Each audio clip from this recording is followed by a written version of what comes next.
এই যে এই হত্যাকাণ্ডটা যে একটা পরিকল্পিত হত্যাকাণ্ড, এটা এখানে কোনো রকম সন্দেহ নাই। এবং সন্ধ্যাবেলা বলে তৎকালীন সাধারণ সম্পাদক আওয়ামী লীগের উনি বলেছিলেন যে সন্ধ্যার মধ্যে জায়গা ছেড়ে দিতে হবে, না ছাড়লে কি হবে আমরা জানি না। এবং অন্ধকার করে, এটা পৃথিবীতে বিরল। ব্ল্যাকআউট করা হয়েছিল। আমি নিজে ব্যক্তিগতভাবে সেই শুধু গুলি, শুধু বোমাগুলাই শব্দ শোনা গেছে আর স্পার্ক করেছে অন্ধকারের মধ্যে, আর কিচ্ছু দেখা যায় না, আর মানুষের চিৎকার শোনা গেছে। এই যে এই কিয়ামতের মতো যে অবস্থা করেছে, সেটার ভাষা আমার জানানোর এতদিন পরেও আমি ওইটা মনে হলে আমার আর কিছু ভালো লাগে না।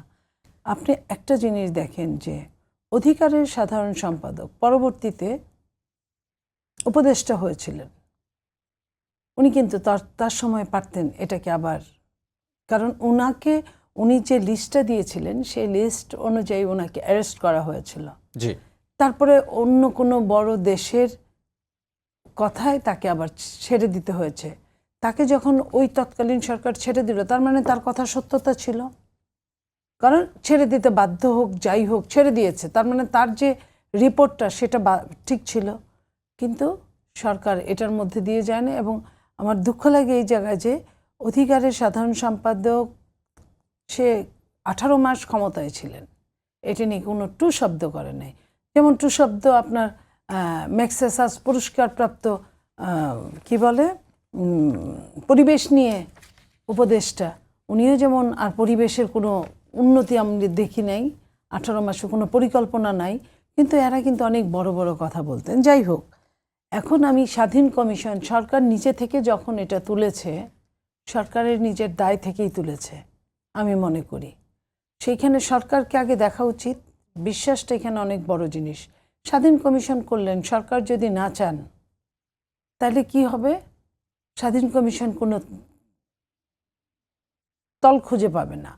এটার মেন জিনিসটা যদি হেল্প না করে, তাহলে যদি তাই হয় তাহলে সরকারের উপর ডিপেন্ড করাই ভালো। সরকার যেহেতু নিজে থেকে এটা করেছে, এই জায়গাটায় এই যে কারা কারা বিরোধী দল যখন বিশ্বাসের জায়গাটায় আপনার তারা এমন একটা প্রশ্ন রেখে দেয় যে এটার সামনে গেলেও দোষ, পিছনে গেলেও দোষ, এটা নিয়ে কিন্তু তাদের কোনো কথা ছিল না। আর যারা এই সাফার করেছে তারা কিন্তু জামাতও করতো না, তারা কিন্তু আপনার ওই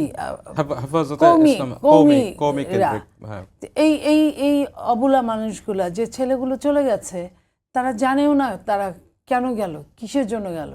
কারণ এত ছোট ছোট মানুষগুলো আপনার পরের দিন সরকার, তৎকালীন সরকার, এই কথাটা আমি বেশ কয়েকটা টকশোতে সেই সময় বলেছিলাম, পরের দিন সরকার যেটা করেছে, প্রথমেই সমস্ত বাংলাদেশের মাদ্রাসাগুলো থেকে আপনার রেজিস্টার খাতাটা নিয়ে নিয়েছে।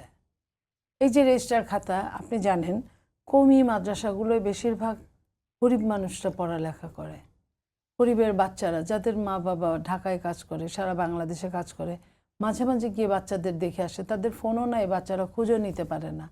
এই মানুষগুলো, ওই রেজিস্টার খাতাটাই কিন্তু মেন ছিল। খাতাটা যখন সরকার টেনে নিয়ে গেলো, তার মানে তার উইটনেসটাকে সে নষ্ট করে ফেললো। এই কথাগুলো আমরা বলেছিলাম, তখন কোনো কাজে দেয় নাই। ওই সরকার এটাকে যেভাবে দমন করেছে, এই দমনটা আসলে ইতিহাসের যতদিন ওই সরকারের সময় অনেকগুলো ঘটনা ঘটেছে, তার মধ্যে বিটিআরের ঘটনা, এই ঘটনা, তারপরে আপনার আরও ওই যে কি বলে নিরাপদ সড়ক চাই ঘটনা, এই ঘটনাগুলো প্রচুর, এরকম দমন পীড়নের ঘটনাগুলো ছিল, গুম খুনের ঘটনাগুলো ছিল, আয়না ঘরের ঘটনাগুলো ছিল, জঙ্গি ইস্যু ছিল। এবং জঙ্গি ইস্যুগুলো যে এক ধরনের নাটকের একটা অংশ, এটা কিন্তু জঙ্গি ইস্যুগুলোকে দেখলেই বোঝা যেত। যখনই সরকার আর কিছু পারত না, তখন আন্তর্জাতিকভাবে দেখানোর জন্য এই ইস্যুগুলোকে তারা সামনে নিয়ে আসতো। তো এই জায়গাটায় আমি মনে করি সরকার যেহেতু উঠিয়েছে জিনিসটা, সরকারের মাধ্যমেই এটার একটা বিহিত হওয়া দরকার।